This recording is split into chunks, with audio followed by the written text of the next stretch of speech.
नमस्ते। आज हम लोग एक बहुत ही दिलचस्प टॉपिक पर बात करने वाले हैं, डबल टैक्सेशन से राहत। नाम सुनकर थोड़ा मुश्किल लगता है ना, पर चिंता मत कीजिए, हम इसे एकदम आसान और मजेदार तरीके से समझेंगे। तो चलिए शुरू करते हैं। जरा सोचिए, एक ऐसा प्रोफेशनल है जो विदेश में काम करके पैसा कमा रहा है। ये आजकल कितना कॉमन हो गया है, सही कहा ना? तो आखिर ये प्रॉब्लम है क्या? चलिए इसे एक बहुत ही जाने पहचाने उदाहरण से समझते हैं। यहाँ देखिए विराट कोहली, जो कि भारत के निवासी हैं। तो भारत उनकी पूरी दुनिया की कमाई पर टैक्स लगाना चाहता है, लेकिन जब वो इंग्लैंड में क्रिकेट खेलकर पैसा कमाते हैं तो इंग्लैंड भी कहता है कि भाई पैसा यहाँ कमाया है तो टैक्स भी यहीं दो। अब देखिए, कमाई एक और टैक्स मांगने वाले दो देश, इसी को कहते हैं डबल टैक्सेशन की असल समस्या। चलिए इस कहानी को थोड़ा और आगे बढ़ाते हैं। अब एक बहुत जरूरी बात ये समझना होगा कि हर तरह के डबल टैक्सेशन पर राहत नहीं मिलती है। जी हाँ, इसमें भी कुछ पेच हैं। इस समस्या का जो ऑफिशियल नाम है वो है ज्यूरिडिकल डबल टैक्सेशन। अरे भारी भरकम शब्द से डरिए मत। इसका सीधा सा मतलब है जब एक ही इंसान की एक ही इनकम पर एक से ज्यादा देश टैक्स लगाएं। बस यही वो सिचुएशन है जिसे सुलझाने के लिए ये सारे नियम कानून बनाए गए हैं। तो यहाँ पर फर्क समझना बहुत जरूरी है। देखिए, ज्यूरिडिकल डबल टैक्सेशन मतलब एक इंसान, एक इनकम पर दो देश टैक्स मांग रहे हैं, इस पर राहत मिल सकती है। दूसरी तरफ है इकोनॉमिक डबल टैक्सेशन। इसमें क्या होता है, इनकम का सोर्स तो एक ही है पर टैक्स देने वाले लोग अलग अलग हैं। जैसे कंपनी ने अपने मुनाफे पर टैक्स दिया और फिर उसी मुनाफे से जब शेयर होल्डर को डिविडेंड मिला तो उसे भी टैक्स देना पड़ा। इस मामले में वो राहत नहीं मिलती जिसकी हम बात कर रहे हैं।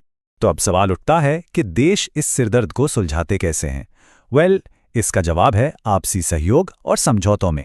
और इसी सहयोग का नतीजा है DTAA, यानी डबल टैक्सेशन अवॉइडेंस एग्रीमेंट। ये असल में दो देशों के बीच एक टैक्स संधि होती है। आप इसे एक तरह का फाइनेंशियल हैंडशेक समझ सकते हैं, जो ये पक्का करता है कि किसी के साथ नाइंसाफी ना हो। ये तो हुई तब की बात जब समझौता है, लेकिन अगर दो देशों के बीच ऐसा कोई एग्रीमेंट हो ही ना, तब क्या होगा? क्या फिर ज्यादा टैक्स भरना पड़ेगा? नहीं, इसके लिए भी रास्ता है। देखिए, यहां पर दो सिचुएशन बनती हैं। पहला सवाल, क्या दोनों देशों के बीच DTA है? अगर जवाब हाँ है तो मिलती है द्विपक्षीय राहत, जो सेक्शन 90 के तहत आती है। और अगर जवाब नहीं है तो भी चिंता की बात नहीं, तब मिलती है एक पक्षीय राहत, जो सेक्शन 91 के तहत आती है। इसमें आपका अपना देश यानी भारत बिना किसी समझौते के भी एक सेफ्टी नेट की तरह आपको राहत देता है। तो चलिए अब ये समझते हैं कि ये राहत असल में मिलती कैसे है, मतलब इसका कैलकुलेशन कैसे होता है। देखिए, दो मेन तरीके हैं। पहला है एग्जेम्पशन मेथड। ये बहुत सीधा है। एक देश कहता है ठीक है, हम इस विदेशी इनकम पर टैक्स लेंगे ही नहीं। लेकिन ये तरीका अब उतना कॉमन नहीं है। जो सबसे ज्यादा इस्तेमाल होता है वो है टैक्स क्रेडिट मेथड। इसमें आपका होम कंट्री यानी भारत आपको उस टैक्स पर छूट देता है जो आपने विदेश में पहले ही चुका दिया है। अब ये टैक्स क्रेडिट क्या चीज है? ये बहुत पावरफुल होता है। ये सीधे सीधे आपके फाइनल टैक्स बिल को कम करता है। इसे डिडक्शन से कंफ्यूज मत कीजिएगा। डिडक्शन आपकी टैक्सेबल इनकम को कम करता है, जबकि क्रेडिट सीधे आपके टैक्स अमाउंट को ही घटा देता है, मतलब पैसे की सीधी बचत। चलिए इसे एक छोटे से उदाहरण से समझते हैं, बिल्कुल साफ हो जाएगा। मान लीजिए किसी की विदेश से हुई कमाई पर भारत में टैक्स बनता है 40,000 रुपए और उसी कमाई पर दूसरे देश में टैक्स बना 50,000 रुपए। तो अब राहत कितनी मिलेगी? यहां पर एक गोल्डन रूल है, राहत हमेशा दोनों टैक्स अमाउंट में से जो कम होगा उतनी ही मिलेगी। तो हमारे इस केस में भारत में टैक्स है 40,000 रुपए और विदेश में है 50,000 रुपए।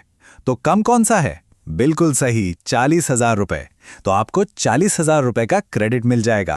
तो ये सब नियम, कैलकुलेशन, ये सब इतना जरूरी क्यों है? ये सिर्फ टैक्स बचाने की बात नहीं है, ये हमारी आज की ग्लोबल इकोनॉमी की बुनियाद का एक अहम हिस्सा है। ये सिस्टम क्यों जरूरी है? क्योंकि ये ग्लोबल ट्रेड और इन्वेस्टमेंट को बढ़ावा देता है। आज के फ्रीलांसर्स और रिमोट वर्कर्स के लिए ये एक बहुत बड़ा सपोर्ट है। ये लोगों को अनफेयर टैक्स के बोझ से बचाता है और इस कनेक्टेड दुनिया में एक तरह की टैक्स फेयरनेस यानी कर निष्पक्षता सुनिश्चित करता है। तो आखिर में ये एक सवाल सोचना तो बनता है, जैसे जैसे हमारा काम और भी ज्यादा बॉर्डरलेस यानी सीमाओं से परे होता जा रहा है, क्या हमारे ये टैक्स के नियम भी उतनी ही तेजी से बदल पाएंगे? भविष्य के लिए इन्हें कैसे तैयार करना होगा? इस चर्चा में शामिल होने के लिए बहुत बहुत धन्यवाद। उम्मीद है ये जानकारी काम की लगी होगी। ऐसे ही और भी ज्ञानवर्धक विषयों पर बातचीत के लिए हमारे साथ जुड़े रहिए।